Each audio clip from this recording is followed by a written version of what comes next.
Hello दोस्तों, मैं उमेश मिश्रा हूँ। इस वीडियो के माध्यम से आज आपको बताऊँगा हमारे देश के राष्ट्रपति प्रेसिडेंट के इलेक्शन के बारे में। यहाँ से मैं आर्टिकल और क्या प्रोसेस होता है, क्या सिस्टम होता है, कैसे उनको सिलेक्ट किया जाता है, कैसे उनको रिमूव किया जाता है, सारी बातों पे डिस्कस करूँगा। पूरी स्लाइड इंग्लिश में है एंड मैं इसको इंग्लिश और हिंदी दोनों पे एक्सप्लेन करूँगा। In case there is any suggestion, any comment, so please write down comment box. एक रिक्वेस्ट है आप सबसे, अगर ये वीडियो आपको पसंद आए ना तो प्लीज़ इसको लाइक कर दीजिएगा, शेयर कर दीजिएगा। मैं कोशिश करूँगा इसी तरीके से आपको और भी ज़्यादा नॉलेज देने की। तो सबसे पहले शुरू करते election of president in India और भारत में क्या प्रोसेस है प्रेसिडेंट को इलेक्ट करने का। तो बच्चे इसके लिए देखिए सिंगल ट्रांसफरेबल वोटिंग सिस्टम होता है। सिंगल ट्रांसफरेबल वोटिंग सिस्टम मतलब आप वोट को ट्रांसफ़र करते हैं, आप वोट देते हैं, कैसे ट्रांसफ़र करेंगे इसको मैं आगे बताऊंगा। तो शुरू करते हैं। सबसे पहले under article 54 these people have right to vote president. ये सारे लोग हैं जो प्रेसिडेंट को चुन सकते हैं। देखिएगा दो चीज़ें हैं यहाँ पे, एक इलेक्टेड मेंबर होता है, एक नॉमिनेट मेंबर होता है। नॉमिनेट मेंबर वो मेंबर्स होते हैं जिनको प्रेसिडेंट नॉमिनेट करता है या फिर गवर्नर स्टेट में नॉमिनेट करता है। लेकिन हम यहाँ बात करेंगे केवल वो मेंबर इलेक्ट कर सकते हैं, वोट दे सकते हैं जो इलेक्ट होते हैं, या तो एमपी हो लोकसभा के। सपोज़ करिए 550 एमपी हैं लोकसभा में, तो जो लोग जीत करके आए हैं, इलेक्शन के प्रोसेस से आए, बस केवल वो वोट दे सकते हैं, या फिर राज्यसभा के वो एमपी हों जो इलेक्ट हो, यानी नॉमिनेट ना हो।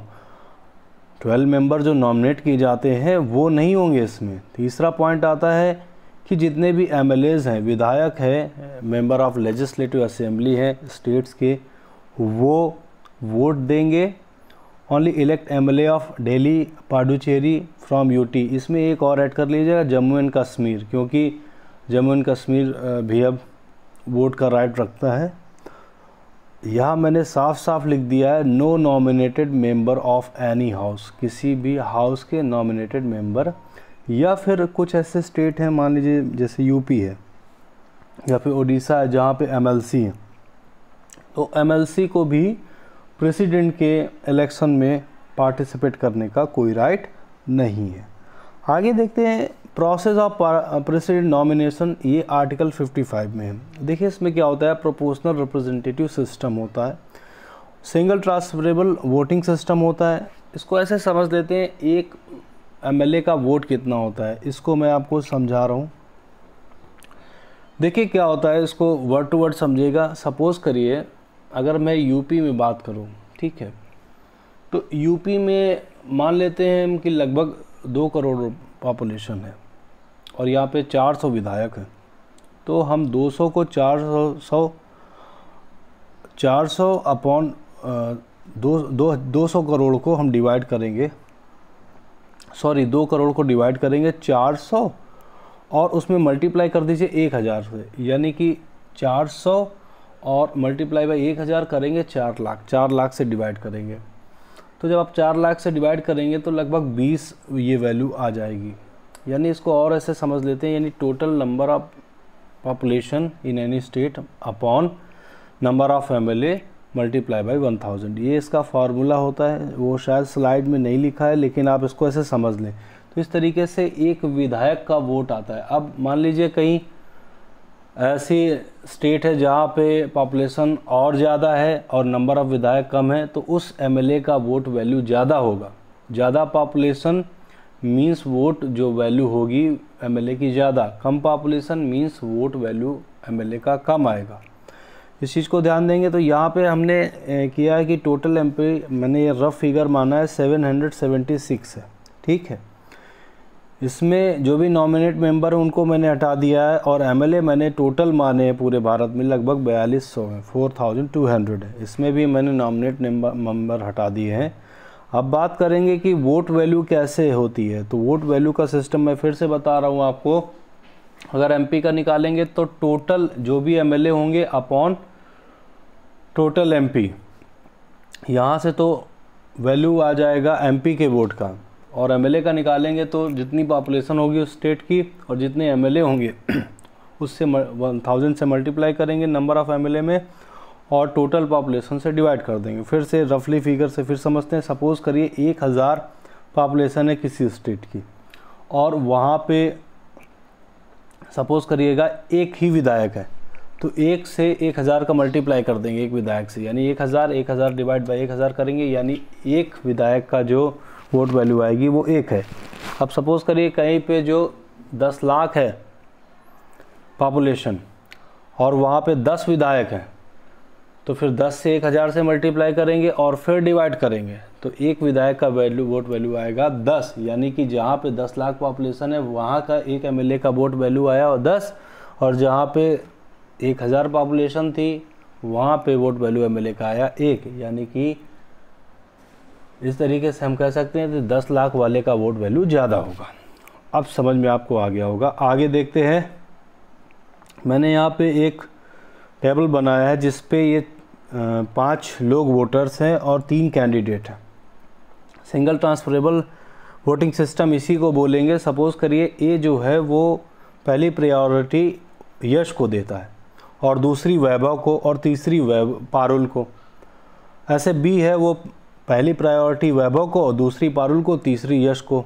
ऐसे सी का निकालेंगे तो सी ने पहली प्रायोरिटी दी है पारुल को, डी ने भी सेम किया है, ई ने भी किया है। तो यहाँ सबसे पहले काउंट करेंगे कि पहली प्रायोरिटी किसके पास ज़्यादा है, तो हम देखेंगे यहाँ पे पहली प्रायोरिटी सबसे ज़्यादा है पारुल के पास, यानी पारुल यहाँ से इलेक्शन को जीत जाएगी प्रेसिडेंट का। लेकिन अगर सपोज़ करिए एक सिस्टम होता है कि आपको 50% से ज़्यादा वोट चाहिए जीतने के लिए। अब मैंने वहाँ मान लिया कि कहीं पे 2500 टोटल वोट्स है, जीतने के लिए कितना चाहिए 1250। अब जो भी वोटर्स हैं उन्होंने क्या किया, पारुल को दिए करीब 800 वोट फर्स्ट प्रायोरिटी और वैभव को दिया लगभग 700 फर्स्ट प्रायोरिटी और यश को दे दिया 1000 फर्स्ट प्रायोरिटी। तो यहाँ से 2500 क्लियर हो गया। लेकिन अब इससे हम ये कहते हैं कि यश जीत गया, तो नहीं, पहली प्रायोरिटी के लिए 1000 नहीं चाहिए, 1251 चाहिए और वो तीनों में से किसी के पास नहीं है। अब क्या होगा, सेकेंड स्टेप काउंट होगा, जिसके पास 2 नंबर सबसे ज़्यादा होगा, यानी सेकेंड प्रायोरिटी किसको सबसे ज़्यादा मिली। सपोज़ करिए पारुल को सेकेंड प्रायोरिटी मिलती है 1000 लोगों की। इसका मतलब है कि जो इलेक्शन जीतेगी वो पारुल जीतेगी, क्योंकि अब भी उसके पास फर्स्ट प्रायोरिटी में लगभग 800 और सेकेंड प्रायोरिटी में 1000 लोग हैं। तो ये सिस्टम आपको समझना होगा। ऐसा नहीं है कि जिसको सबसे ज़्यादा वोट मिलेगा वो जीतेगा, नहीं, जिसको पहली प्रायोरिटी में या तो 1250 से ऊपर मिल जाए तब वो ओपनली जीत जाएगा। अगर नहीं मिलता है तो पहली और दूसरी प्रायोरिटी का जो मेजॉरिटी है वो 1250 से ऊपर होगी। ये सिस्टम होता है। आपको अगर समझ में आ गया तो ठीक है, नहीं तो आप कमेंट सेक्शन में लिखिएगा, मैं वोटिंग सिस्टम को अलग से क्लासीफाई कर लूँ। इसके बाद हम आगे चलेंगे। ये मैंने आपको समझा दिया है, तो ये एक पॉइंट याद रखिएगा, more than 50% vote need to win the election. अब रिमूवल ऑफ प्रेसिडेंट आर्टिकल 61 के अंडर इनको रिमूव किया जाता है। सबसे पहले क्या प्रोसेस होता है, जिस प्रोसेस से रिमूव करते हैं उसका नाम है इम्पीचमेंट, जिसको महाभियोग बोलते हैं। कोई भी हाउस, चाहे वो लोकसभा हो या राज्यसभा हो, अगर 1/4 लोग सबसे पहले प्रपोजल करते हैं कि नहीं हमें रिमूव करना है, और उसके लिए 1/4 लोग बिल को सैंक्शन कर सकते हैं, बिल को पारित कर सकते हैं किसी भी हाउस में, किसी भी हाउस के मेंबर हो सकते हैं और किसी भी हाउस में 1/4 यानी 25% कम से कम। उसके बाद क्या होगा कि 14 डेज़ में हाउस का जो प्रेसिडेंट होगा, जैसे स्पीकर है या फिर आपका वो सभापति है वो इन्फॉर्म करेगा कि भाई प्रेसिडेंट जी आपके लिए एक मानवियोग बिल आया है, 14 दिन के अंदर उनको बता देगा। उसके बाद उसमें लगभग 2/3 बहुमत, 2/3 का मतलब सपोज़ करिए अगर 10 लोग हैं तो 6 लोग क्या करेंगे, उस बिल में साइन करेंगे कि नहीं हमें इनके खिलाफ मानवियोग चलाना है। हालांकि स्टार्ट 25% से ही हो जाएगा, 1/4 से, लेकिन 2/3 का बहुमत चाहिए इनको हटाने के लिए।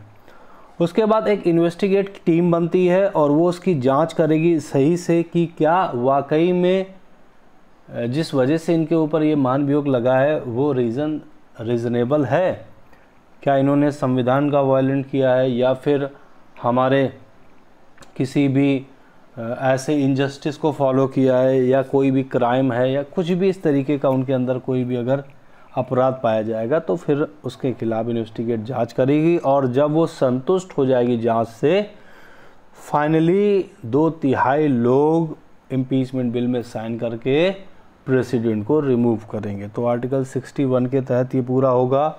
आप सबको ये क्लियर हो गया। इसके बाद पूरी प्रक्रिया हो गई और यहाँ से हमने सीखा किस तरीके से उनको इलेक्ट किया जाता है किस आर्टिकल में और कैसे उनको हटाया जाता है। दोस्तों अभी इसके पावर्स भी होते हैं, वाइस प्रेसिडेंट है, बहुत सारी चीज़ें हैं, लेकिन ये छोटा वीडियो मैंने इसलिए बनाया ताकि यदि आपको ये वीडियो पसंद आए तो मैं फिर आगे और मेहनत करूं और आपको इसी तरीके से ज़्यादा से जानकारी दे सकूं। अगर आपको इसकी PDF चाहिए तो ये मेरा टेलीग्राम चैनल है, आप इसको फॉलो कर सकते हो। वहाँ पे मैं जो भी वीडियो बनाऊंगा उसका PDF डालूंगा। धन्यवाद आप सबका इस वीडियो को देखने के लिए। एक बार प्लीज़ कमेंट में लिख दें अगर आपको सही लगा हो। सब्सक्राइब करें इस चैनल को। Thank you.